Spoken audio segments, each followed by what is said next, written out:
അറിയാനും പറയാനൊക്കെ നമുക്ക് ഒരുപാട് വിശേഷങ്ങളുണ്ട്. അതിനു മുന്നേ സാറിൻ്റെ നാട്, വീട്, കുടുംബം അതിനെക്കുറിച്ചൊന്ന് പറയാമോ? ഞാൻ മലപ്പുറത്ത് കാളമ്പാടി എന്ന് പറഞ്ഞ സ്ഥലത്താണ് വീട്. ഫാമിലി ഉമ്മ, ഉപ്പ, വൈഫ്, 4 മക്കൾ. അതോടൊപ്പം തന്നെ എനിക്കൊരു ബ്രദറുണ്ട്. അദ്ദേഹം തൃശ്ശൂർ കാട്ടൂർ സ്റ്റേഷനിൽ SI ആണ്. അത്ലറ്റിക് ആണ്, നാഷണൽ വിന്നറാണ് സ്പോർട്സിൽ. നിങ്ങൾ 2 ബ്രദേഴ്സ്? രണ്ടാളുകൾ മാത്രമേ ഉള്ളൂ. കുട്ടികൾ? 4 പേര്. 3 ആൺകുട്ടികൾ, ഒരു പെൺകുട്ടി. 3 ആൺകുട്ടികൾ, ഒരു പെൺകുട്ടി. ഓക്കെ, അപ്പോൾ ഒരു സന്തുഷ്ട കുടുംബമാണ് അല്ലേ? സന്തോഷത്തോടെ. ഓക്കെ, അപ്പം ഞാൻ ആ ഇൻട്രൊഡക്ഷനിൽ പറഞ്ഞിട്ടുള്ള ഫസ്റ്റത്തെ ഒരു കാര്യമായിരുന്നു 16-ാമത്തെ വയസ്സിൽ ആദ്യത്തെ ബിസിനസ് എന്നുള്ളത്.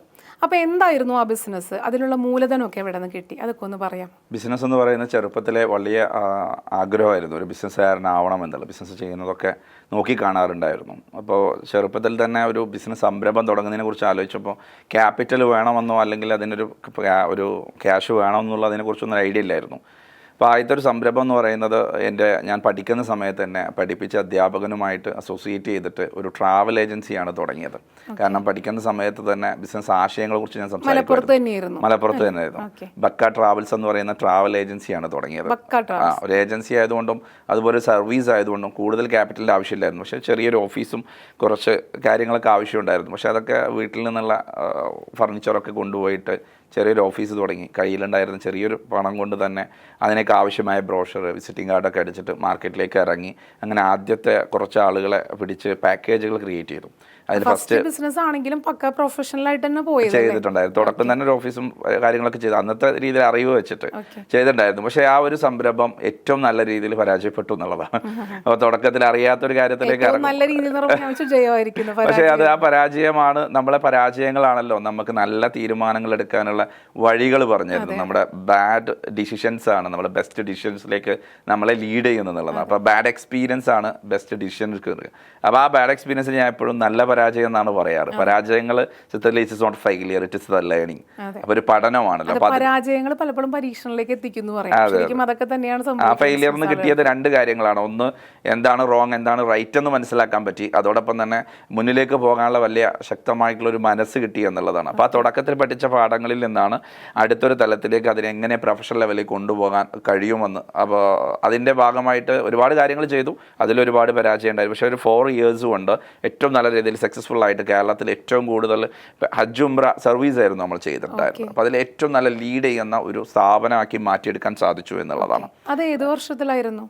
2001 മുതലാണ് സ്റ്റാർട്ട് ചെയ്യുന്നത്. ആ സമയത്ത് എനിക്ക് തോന്നുന്നത് ഇങ്ങനത്തെ സ്ഥാപനങ്ങൾ പൊങ്ങി വരുന്ന ഒരു സമയമായിരുന്നു. ആ സമയത്ത് ലീഡിങ് നല്ലൊരു കോമ്പറ്റീഷൻ ആ സമയത്ത് നല്ല കോമ്പറ്റീറ്റർമാർ, ഏറ്റവും നല്ല ലീഡ് ചെയ്യുന്ന കമ്പനികളുണ്ടായിരുന്നു. പക്ഷേ അവർക്ക് ഒരുപാട് സൗകര്യങ്ങളുണ്ടായിരുന്നു, സംവിധാനങ്ങളുണ്ടായിരുന്നു. പക്ഷേ അതിനൊക്കെ മറികടന്ന് ചെയ്യാൻ പറ്റിയതെന്ന് വെച്ചാൽ നമ്മൾ തുടക്കക്കാരായതുകൊണ്ട് തന്നെ ബെസ്റ്റ് സർവീസ് കൊടുക്കുവാനും അതോടൊപ്പം തന്നെ കസ്റ്റമേഴ്സിൻ്റെയും ഏറ്റവും നല്ല കാരണം ഏതൊരു സംരംഭം വിജയിക്കുന്നതിൻ്റെ അടിസ്ഥാന തത്വം എന്ന് പറയുന്നത് കസ്റ്റമർ സാറ്റിസ്ഫൈഡ് ആവുക എന്നുള്ളതാണ്. അപ്പോൾ നമ്മൾ കസ്റ്റമർ സർവീസിലായിരുന്നു ഏറ്റവും നല്ല രീതിയിൽ ഫോക്കസ് ചെയ്തിട്ടുണ്ടായിരുന്നത്. അപ്പോൾ അവരെ കസ്റ്റമേഴ്സ് ചെയ്ത് കൊടുത്തു എന്നുള്ളത് കൊണ്ടാണ് നമുക്കന്ന് ലീഡ് ചെയ്യാൻ പറ്റിയത്. പിന്നെ അതിലെ സംരംഭത്തിന് എപ്പോഴും സംരംഭം 3 രീതിയിലാണ് നമ്മൾ ക്യാപിറ്റൽ അക്വയർ ചെയ്യുക. ഒന്നെന്ന് പറയുന്നത് നമ്മൾ ബാങ്കോ ലോണോ അങ്ങനെയുള്ള രീതിയിലായിരിക്കും. അതല്ലെങ്കിൽ നമ്മുടെ ഷെയർ വിറ്റിട്ടായിരിക്കും. അപ്പോൾ നമ്മളവിടെ കണ്ടെത്തിയ ഒരു മാർഗ്ഗം എന്ന് പറയുന്നത് കസ്റ്റമേഴ്സിൽ നിന്ന് തന്നെയാണ് ആ സംരംഭം മുന്നോട്ട് കൊണ്ടുള്ള ക്യാഷ് മേടിച്ചത്. അത് അഡ്വാൻസ് ആയിട്ട് കസ്റ്റമേഴ്സിന് ഒരു 6 മാസം മുമ്പ് തന്നെ പാക്കേജിലേക്കുള്ള ക്യാഷൊക്കെ കളക്ട് ചെയ്യാൻ പറ്റിയിട്ടുണ്ടായിരുന്നു. അപ്പോൾ കസ്റ്റമർ ക്യാഷ് അങ്ങനെ അഡ്വാൻസ് ആയിട്ട് തരണമെന്നുണ്ടെങ്കിൽ അത്രയും ട്രസ്റ്റ് നമുക്ക് ക്രിയേറ്റ് ചെയ്യാൻ പറ്റണം. അപ്പോൾ ഒരു സൊസൈറ്റിയിൽ ഏറ്റവും നല്ല ട്രസ്റ്റ് ഉള്ള ഒരാളായിരുന്നു എൻ്റെ ഗുരുനാഥന്. അദ്ദേഹവും ഞാനുമാണ് ആ ഒരു സംരംഭം തുടങ്ങിയത്. അപ്പോൾ ആ സമയത്ത് തന്നെ ആ ഒരു ട്രസ്റ്റ് ബേസ് ചെയ്തിട്ട് അഡ്വാൻസ് വാങ്ങിയിട്ട് കസ്റ്റമറുടെ അഡ്വാൻസിൽ നിന്നാണ് നമ്മളത് മൂവ് ചെയ്യുന്നത്. പക്ഷേ അതൊരു വലിയൊരു ഇമ്പോർട്ടൻ്റ്. കാരണം എന്ന് വെച്ചാൽ ഈ അഡ്വാൻസ് വാങ്ങുന്ന സമയത്ത് നല്ല സർവീസ് അല്ലെങ്കിൽ അത് ഭയങ്കരമായിട്ട് നെഗറ്റീവ് ഇമ്പാക്ട് ചെയ്യും. അപ്പോൾ വളരെ സെൻസിറ്റീവ് ആയിരുന്നു നമ്മൾ ചെയ്തിരുന്ന എല്ലാ കാര്യങ്ങളും. കാരണം ഈ അഡ്വാൻസ് വാങ്ങിയ ആൾക്കാരുടെ ഒരു ട്രാൻസാക്ഷൻ ആയതുകൊണ്ട് വളരെ കെയർഫുൾ ആയിട്ട് ചെയ്തതുകൊണ്ട് തന്നെ സർവീസും നന്നായിട്ടുണ്ടായിരുന്നു. അതിലൂടെ ഒരുപാട് റെഫറൻസ് വന്നു. പിന്നെ കസ്റ്റമറെ നമ്മൾ സക്സസ്ഫുൾ ആക്കി വളരെ സാറ്റിസ്ഫൈഡ് ആക്കുന്ന സമയത്ത് കസ്റ്റമറുടെ സൈഡിൽ നിന്ന് ഒരുപാട് റെഫറൻസ് വരും. ഈ റെഫറൻസ് വരുന്ന സമയത്ത് നമുക്ക് മാർക്കറ്റിംഗ് കോസ്റ്റ് ഉണ്ടാവില്ല. അപ്പോൾ ഒരുപാട് റെഫറൻസ് വന്നു. അങ്ങനെ ഒരാൾ തന്നെ 10 ആളെ കൊണ്ടുവരുന്ന രീതിയിലേക്ക് മാറി.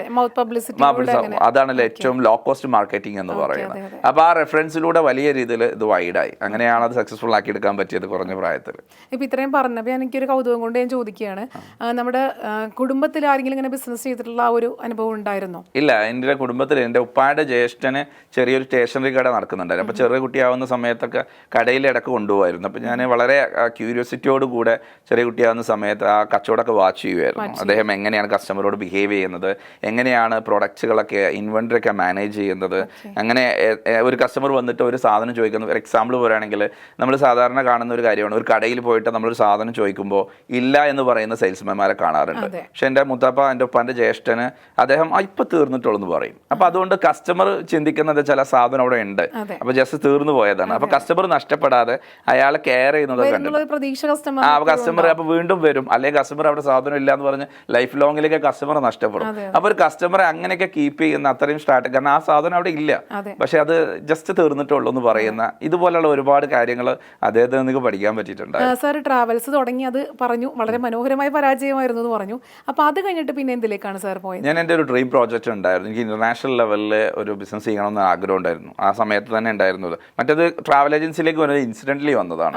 പക്ഷെ എൻ്റെ ഒരു ഡ്രീം പ്രോജക്റ്റ് ആയിരുന്നു ഇന്റർനാഷണൽ ലെവലിൽ എക്സ്പോർട്ട് ഇമ്പോർട്ട് ബിസിനസ് തുടങ്ങണം. അങ്ങനെ ലാമിയ മാർക്കറ്റിംഗ് പ്രൈവറ്റ് ലിമിറ്റഡ് എന്നൊരു കമ്പനി തുടങ്ങുകയും ചൈന, ഹോങ്കോങ്, അതുപോലെ തായ്ലാൻഡ് ഇന്ന സ്ഥലങ്ങളിലൊക്കെ ഗുഡ്സുകൾ എടുത്തുകൊണ്ട് വ്യത്യസ്ത രാജ്യങ്ങളിലേക്ക് എക്സ്പോർട്ട് ചെയ്യുക എന്നുള്ളതായിരുന്നു ബിസിനസ്. അതൊരു ഏജൻസിയാണ്. അത് ഡിഫറെൻ്റ് ആയിട്ടുള്ള ഒരുപാട് പ്രൊഡക്റ്റ്, കൺസ്യൂമർ പ്രൊഡക്ട്സുകൾ ഉണ്ടായിരുന്നു. അതോടൊപ്പം തന്നെ കുറേ ബിൽഡിംഗ് മെറ്റീരിയൽസ് ആയിരുന്നു ഫോക്കസ് ചെയ്തിട്ടുണ്ടായിരുന്നു.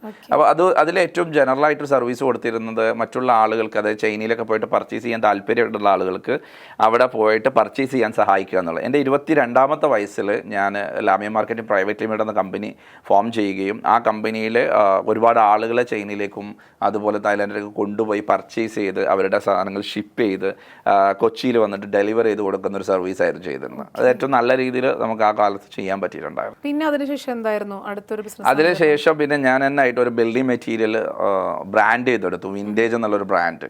ആ വിൻറ്റേജ് എന്നുള്ള ബ്രാൻഡിൽ ബിൽഡിംഗ് മെറ്റീരിയൽ റൂഫിംഗ് ടൈൽസ് ആണ്, അതായത് സെറാമിക് റൂഫ് ടൈൽസ് ഒക്കെ ഉണ്ടല്ലോ. അങ്ങനെ ഡിഫറെൻ്റ് ആയിട്ടുള്ള വേൾഡിലെ ഡിഫറെൻ്റ് ആയിട്ടുള്ള 20 റൂഫ് ടൈൽസുകളുണ്ട്. അതിനെ കംപ്ലീറ്റ് പല രാജ്യങ്ങളിൽ നിന്ന് ഇമ്പോർട്ട് ചെയ്തിട്ട് കേരളത്തിൽ ആദ്യമായിട്ട് റൂഫിംഗ് ടൈൽസിന്റെ മാത്രമായിട്ടുള്ള ഷോറൂമുകൾ തുടങ്ങുകയും റൂഫിംഗ് ടൈൽസ് വിൻറ്റേജ് എന്നുള്ള ബ്രാൻഡിൽ ആദ്യം ഡെവലപ്പ് ചെയ്തത് എൻ്റെ ഒരു കമ്പനിയായിരുന്നു. അപ്പോൾ അത് വിജയമായിരുന്നു? അതും വിജയമായിരുന്നു. അതിൽ ഒരുപാട് ഫെയിലിയേഴ്സ് ഉണ്ടായിരുന്നു. സ്വാഭാവികമായിട്ട് നമ്മൾ കൊണ്ടുവരുന്ന കണ്ടെയ്നറുകളൊക്കെ ബ്രേക്ക് ആവുന്ന പ്രശ്നങ്ങൾ ഉണ്ടായിരുന്നു. അപ്പോൾ ഓരോ ഫെയിലിയറിനും നമ്മൾ ഒരിക്കലും ഒരു പെർഫെക്റ്റ് ആയിട്ടുള്ള രൂപം നമുക്ക് ഉണ്ടാക്കാൻ പറ്റില്ല. കാരണം first product is not final product എന്ന് പറയാറുണ്ട്. ഒരു പ്രൊഡക്റ്റ്, ഇപ്പോൾ ആപ്പിളിന്റെ ഫോൺ എല്ലാ വർഷവും മാറിക്കൊണ്ടിരിക്കുന്നുണ്ട്, അവർ മാറ്റുന്നതൊക്കെ ബെറ്റർ ദാൻ യെസ്റ്റർഡേ ആണ്. അപ്പോൾ നമ്മൾ ഓരോ പ്രൊഡക്ട്സുകളും ഇറക്കുമ്പോഴും ഓരോ ട്രാൻസാക്ഷൻ ചെയ്യപ്പെടുമ്പോഴും ഓരോ പ്രോസസ്സിലും ഒരുപാട് കാര്യങ്ങൾ പഠിക്കും. അത് തിരുത്തി മുന്നോട്ട് പോകുമ്പോഴാണല്ലോ പ്രോഗ്രസ് ഉണ്ടാവുന്നത്. അപ്പോൾ എല്ലാ മൂവ്മെന്റുകളിലും ഫെയിലിയർ ഉണ്ടാവും, എല്ലാ മൂവ്മെന്റിലും ഫാൾട്ട് ഉണ്ട്. പലപ്പോഴും ഈ ബിസിനസ് ഓണേഴ്സ് മനസ്സിലാക്കാത്ത ഒരു കാര്യം, ഞാൻ ചെയ്യുന്നതെല്ലാം പെർഫെക്റ്റ് ആയിരിക്കണം, എന്നിലൊരു മിസ്റ്റേക്കും വരാൻ പാടില്ല. ലോകത്ത് അങ്ങനെ ഒരാൾക്കും ഒരു പ്രൊഡക്റ്റോ സർവീസോ ചെയ്യാൻ കഴിയില്ല.